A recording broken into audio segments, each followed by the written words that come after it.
waterloop.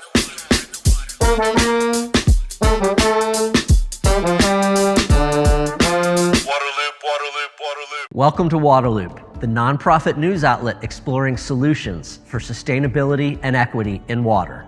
I'm the host, Travis Loop. This conversation comes to you from the Reservoir Center in Washington, D.C., where Waterloop is the media partner. Before we dive into the episode, I want to thank you, the audience, for making this platform possible. To support Waterloop, subscribe on YouTube, rate and review the podcast on Spotify and Apple, follow us on social media at The Waterloop, and sign up for email updates at waterloop.org. Thanks for being part of the conversation. Decades of underinvestment left Great Lakes cities struggling with water problems like lead contamination, sewer overflows, and failing stormwater systems. In this episode, Mayor Marcus Muhammad of Benton Harbor, Michigan, and Mayor Shawyn Patterson-Howard of Mount Vernon, New York, discuss how federal funding has helped rebuild their city's water systems and why more support is urgently needed. They highlight the Great Lakes Restoration Initiative, the impact of funding freezes, and the economic benefits of clean water. They were in Washington, D.C. as part of the Great Lakes and St. Lawrence Cities Initiative and called on Congress and the administration to prioritize water funding to protect public health and strengthen communities. First, I spoke with Mayor Muhammad of Benton Harbor. Well, Mayor Muhammad, glad to sit down with you as you're part of this contingent of Great Lakes mayors here in Washington, D.C., advocating for your needs to Congress and the administration. I know that you all had problems with lead service lines a couple years ago, right? Where that was a problem for your people, a health concern. There was pretty quick action on that. Could you kind of summarize what happened with lead lines there? And I think that, last time I talked to you, I think you were wrapping up getting those addressed. So we were made aware in 2018. I became the mayor in 2016, and I immediately pulled the 2015 Water Quality Report, which is every 3 years. And we did not have that issue at that time. However, aging infrastructure within homes, as well as water mains and just overall infrastructure in the city. So we were alerted in 2018 that there were some samples that contained lead. And fast forward 3 years later, Benton Harbor was marked as a action lead exceedance. They call it L cities. And it became a national story. Flint 2.0. Yeah, you're in the same state there, right? A few hours away. So it was here we go again. Yeah. You know, how does this happen? And the great thing is we had friendship in D.C., where Congressman Fred Upton at that time was on the Problem Solvers Caucus. He was 30 plus years in, so his clout and seniority was very helpful. And he petitioned the Trump administration, where the city of Benton Harbor received $5.6 million as our first startup to address the issue and the problem. And then we got another $3 million from the Booker funds, which was a bill that Senator Cory Booker authored, given Newark's lead issue. Yeah, which he got very engaged in this issue nationally because it happened in his absolutely state. Sure. So, and then Governor Whitmer, she leaned in and signed an executive directive and put every state agency behind Benton Harbor to help address the issue. I think we received close to 2 million cases of bottled water over the period where we were fixing. I mean, it was a massive operation where we partnered with churches that were distribution centers. They were delivering water. Local residents were hired. So we had a problem, and the local people helped to solve the problem. But the money was critical. Two things jump out at me about what you talked about. Local people helped you out, state people, federal people. And then you mentioned, Republicans and Democrats there. So one of the things that comes up a lot in my conversations is water really isn't political. It's something that matters to everybody. So that kind of illustrates it a bit. And then how far are you from Lake Michigan then? So we have one of the best beaches. Okay. Gene Clark Park. All right. I would say the world. Nice. We sit right on Lake Michigan. We've kept it natural.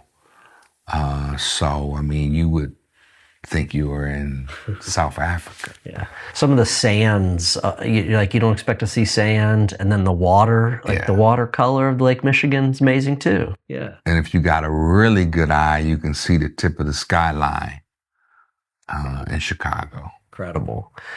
So, again, you're here in D.C., this contingency of Great Lakes mayors. Could you just tell me what this organization is, why you're part of it?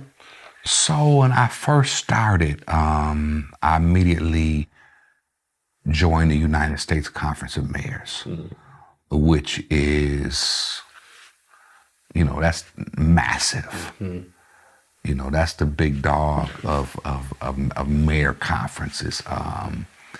And sometimes a smaller city, you can kind of get lost in the sauce of, running with the big dog, so to speak. And then in 2017, I became acquainted with a conference called the Untroubled Waters, which the Great Lakes and St. Lawrence Cities Initiative was a part of it because they were partnered with University of Illinois Chicago, a professor. So short story short, I went to the conference and got an opportunity to just learn about the importance and the great value and how water plays a significant role. Public water, which is a critical point, because it's a vast difference between bottled water and public water. Absolutely. And as I learned more about it, I said, man, you know what? This is really a great institution. Mayor Daley founded it, he and Mayor Miller from Toronto, pulling voices, pulling cities together to say to federal government, state government, with one voice, the importance of protecting our waters, not just Lake Michigan, which is near and dear to me, but I learned Huron, Ontario, Erie, Superior, in terms of how economically they connect with the states and the cities that they touch. So it's a powerhouse region, right? The Great Lakes, iconic for the whole world, the size of and the amount of fresh water in those lakes, and then the cities that are around there, the big dogs, like you said, right? You have Chicago and Detroit and Toronto, Milwaukee, but then you've got all those other communities. It's a powerhouse region. So you're here again. You're here in DC now. All these mayors. What are the issues, the asks as you're visiting the Hill, as you're talking to the administration? What are the things you're talking to them about? So the Great Lakes Restorative Initiative, which protects the Great Lakes, I think the initial ask or the current ask is for $500 million over the next 5 years, which is so critically important. Then, of course, we have the issue of the Inflation Reduction Act, the Infrastructure Investment Jobs Act, which is being held up with the federal freeze, which it was rescinded, but just Benton Harbor, we're $100 million in federal funds that's impacting my city. And it's spread out in terms of how the housing, water distribution repairs, our water filtration plant upgrades, I mean, it's so we want to speak to Congress. I've been in touch with my congressmen already and senators, but I'm one mayor. Mm-hmm. But when we can, as a group, come together and speak truth to power and say that we need you and we want to work with you, but to freeze and hold the money is crippling many of our communities. And this crosses all, party lines. This is like real life people impacted. We have 625 acres of virgin riverfront property where dredging is an issue. We're surrounded by the St. Joe River, Paw Paw River, Lake Michigan, Ox Creek, where we have about $10 million in federal funds to clean up Ox Creek so we can bring economic development and just clean water. Because at one point it was recognized as the most filthiest creek in the state of Michigan, just from the years of environmental issues. We had steel plants, auto parts where abuse took place. So it has to be cleaned up. And we're working with the EPA on that. But it's big, but tariffs, 25%, freezing money. And I get it, we have to get a handle on spending. We have to cut out waste. But I would much rather see it be done with a scalpel as opposed to a chainsaw. Sure. And that's interesting also that you've got those water dredging projects, cleanup projects, that funding is needed to get those things done too. Absolutely. And then when you clean up those waterways, how does that benefit your community? So fishing for my area, Southwest Michigan, it's over about 25 million in terms of revenue. And that's not just Benton Harbor, that's St. Joe, that's South Haven, that's New Buffalo, Bridgman. I mean, it's all up and down the coast. It's not only jobs, but it's food, lake trout. So, I mean, it's transportation. Right. Which is a huge piece in terms of boating. Yeah. So, I mean, you have to keep those rivers accessible, navigable. And the St. Joe River connects to the Missouri River, which connects to the Mississippi River. Yeah. Which the Mississippi mayors are here with us. You know what I'm saying? So the connection is bigger, than just dollars. Yeah. You know what I mean? It's people, it's life. One of the things I learned in Tucson, they said, without water, you have no economy. Next, I spoke with Mayor Patterson-Howard of Mount Vernon. Mount Vernon is really built on water. We're surrounded by water. And while we're not on the Great Lakes, and this is the Great Lakes St. Lawrence Cities Initiative, we are part of the regional watershed in our community, in our area. We are surrounded by the Long Island Sound, the Bronx River, the Hutchinson River. The Hudson is not far from us. And so Mount Vernon's built on water. And over the years, we've had a lot of challenges around our water infrastructure. And so it was really a saving moment, I would want to say, when we learned about the St. Lawrence Great Lakes City Initiative. And we learned about it because we were nominated and we won the Daly Award around water and water equity. And that introduced us to this really great collaborative that came at the perfect time to help lead us further in our learnings of water and finding ways to address our infrastructure and our water issues. Could you just talk a little bit about what those challenges were and maybe some of the progress or solutions that led you to win awards? Absolutely. So when I became mayor in January of 2020, we already had a consent decree with the New York State Department of Environmental Conservation, as well as the Federal Environmental Protection Agency, the EPA. And it was about our crumbling sewer and stormwater infrastructure. We were spilling out into the Bronx River and the Hutchinson River. And of course, that was affecting the water quality and the economy surrounding those rivers. And that's really why we were being fined by the state and the federal government. And our city just did not have the financial resources to be able to fix our very, very old and failing infrastructure. I mean, it was failing. There were sewer backups in people's homes. We were also spilling into the waters around us. But we were able to come together with Great Lakes and other organizations, African American Mayors Association, the National League of Cities, the U.S. Conference of Mayors, New York Conference of Mayors, and just really start to advocate to have resources put into our community. You could fine us, but fining us is not going to fix the problem. Helping us to identify resources so that we can correct the problem was going to be important. And with that, we were able to get a $150 million award from Governor Kathy Hochul back in 2022. And since then, we've been really, really busy fixing our stormwater and our wastewater infrastructure.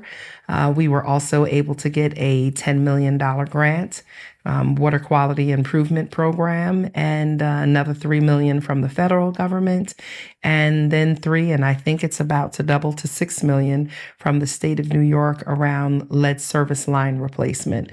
And so we're dealing with clean water or drinking water, stormwater, and wastewater in our community right now. And it's been a blessing to meet people. I did not think that water is going to be one of the main issues that I was addressing. Of your time. Of my time. Yeah. I mean, COVID and water. Sure. Wow. And you are the mayor of the town. How's the community responding to these investments and these changes to the infrastructure? They're responding very positively. I mean, we know that people's homes are their greatest assets. It's the main investment that most people have. And when stormwater or sewer water is backing up into your home constantly, we had some houses and apartment buildings that got to a place where they couldn't flush their toilets. We had to bring in bypass machines and put them in the intersections, like 10 by 10 bypass machines, put it under a tent and put it in the intersection for 2.5 years so that 1,100 families could literally flush their toilets. And as an activist who came from Alabama to help me, said to me, she said, who thought that 25 minutes away from Broadway, from Manhattan, in one of the wealthiest communities and counties in the country, that people would not be able to flush their toilets and that people had wastewater piling into their house, coming up through the tubs, the toilets, the basement, just everywhere. And we were concerned about health issues and Legionnaire's disease and things of that nature. And so we had to find a solution, and we had to find one quickly. 25 minutes from Broadway and in the 21st century. Yes. Right? You mentioned that being part of this coalition of mayors, the Great Lakes and St. Lawrence mayors, helped you really kind of maybe get plugged into some funding opportunities. How else does it help you from a water perspective? From a water perspective, it helps us tell the story about how important water and clean water and sanitation is to our economy. It's definitely connected to our economy. It's connected to our health, our physical and our mental and our emotional health. So when you look at the economy in our community, when you have a failing water infrastructure system, it's very hard to convince developers to come and build new housing, apartment buildings. You're dealing with a housing affordability issue. It's hard to convince industries to come into your community, because before they can build on top of the ground, they would have to deal with the failing water infrastructure below the ground. And so now that we've been able to invest locally in our water infrastructure. We're seeing developers come, and they're not just looking to build low-income housing. They're looking to build market-rate housing. We are a transit-oriented community, and just like we're surrounded by water, we're also surrounded by train stations and metro rail and high-speed rail. We are 22 to 25 minutes from Manhattan or from the banking industry in Connecticut. And so it's a great place to live. With diamonds, it's color, clarity, and cut. With land, it's location, location, location. And Mount Vernon has a very, very unique location in the New York metropolitan area that it brings economy, but it was very hard to bring economy when the infrastructure was failing, and people would have to spend millions of dollars potentially before you could even start to build above the ground. Yeah. Mentioned again, you're here in Washington, D.C. As part of a visit to the nation's capital by the mayors. What are, I guess, kind of your key asks as you're having conversations on Capitol Hill or with the administration? What are your key points during this time? So some of the key points that we have first is that Congress fund the Great Lakes Restoration Initiative. We have over 8,100 projects that are being funded through this, and we're looking for them to reallocate for the next 5 years funding to continue this work. The Great Lakes and the Great Lakes economy is one of the largest parts of the GDP for the United States, and so if we're not investing in that and that begins to fail, we are at risk of losing over $440 billion in that area, right? That is a large part of the GDP. And so we have to make sure that Congress is, these programs are cost-effective measures of investments to enlivening and supporting the economy. The other thing that we're really focused on right now, and that's about a $500 million a year investment that we're asking the GLRI. The second thing that we're focused on is U.S.-Canada trade and tariffs. And so there are 25% across the board tariffs that are being put into place, and that really impacts the economy of the Great Lakes. Whether it's food, whether it's power and energy, whether it's building cars. We have to talk about the U.S. federal funding freezes. We understand when a new administration comes in. I mean, I'm a mayor locally, and so when my administration came in, we absolutely had to take a breather and look at some of the projects that were happening, look at who was leading them, how we were funding them, how money was allocated in the budget. And that's a concern right now, right? Because we're in a time where there's great volatility. And so people are looking for a little more certainty right now. And so, of course, as we're on Capitol Hill speaking to our congressmen and women and senators, we're asking them to please work with the administration, the president, to ensure that as they review their priorities and they drill down, that they're able to move forward, because these infrastructure projects that are happening in our communities are critical and vital. The support of our economies and the jobs that they support are critical to our region, and freezing of funds for too long is going to have a detrimental impact, as well as even the trade tariffs, because the cost of the projects can just balloon so much. And so these are the three main things: is the Great Lakes Restoration Initiative, the U.S.-Canadian tariffs, and the trade between the two countries, and especially in that Great Lakes region, and looking at the funding freezes. Because the funding freezes, it's a national conversation, and we understand that the heads of state have to speak with each other and have to make sure that whatever is happening is benefiting the countries respectively. And at the same time, we also have to understand the impact that it has on local governments, including our water infrastructure. infrastructure, which really supports and helps to fuel our economies. Thanks for listening. If you want to support Waterloop's ongoing exploration of water solutions, subscribe on YouTube, rate and review the podcast on Spotify and Apple, follow us on social media at The Waterloop, and sign up for email updates at waterloop.org. Until next time, be water, my friends. You're in the water loop.